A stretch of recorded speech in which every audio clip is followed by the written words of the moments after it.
Nancy ड्युटीवर असताना तिला काहीतरी विचित्र दिसले. वार्ड क्रमांक 417 मध्ये कोणीच नव्हते, पण वार्ड क्रमांक 417 ची बेल वाजत होती. आता नर्सला तिथे जायला खूप भीती वाटत होती, म्हणून नॅन्सी स्वतः वार्ड क्रमांक 417 कडे निघाली. दरवाजा उघडण्यासाठी तिने काळजीपूर्वक टॉर्चचा वापर केला. सुदैवाने खोलीत लाईट लागताच नॅन्सीला काही असामान्य दिसले नाही आणि वार्डमध्ये ती घाबरावे असेही काही नव्हते.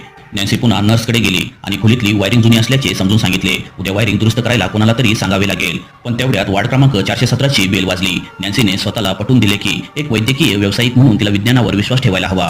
सुदैवाने वार्ड क्रमांक 417 मध्ये जेव्हा नवीन रुग्ण दाखल झाला तेव्हा विचित्र घंटा वाजणे बंद झाले. पण जेव्हा नॅन्सी रुग्णाचे औषध बदलीत होती तेव्हा तिने रुग्णाला बडबडताना बघितले. तो कोणाचे तरी नाव घेत होता. नॅन्सीला आश्चर्य वाटले. हे त्या वार्डमधल्या शेवटच्या व्यक्तीचे नाव होते. पण या रुग्णाला हे नाव कसे माहीत झाले? तिला काही समजायच्या आधीच त्या रात्री या रुग्णाचा अचानक मृत्यू झाला. नर्सला वाटले की त्या माणसाचा आत्मा अजूनही त्या वार्डमध्ये आहे.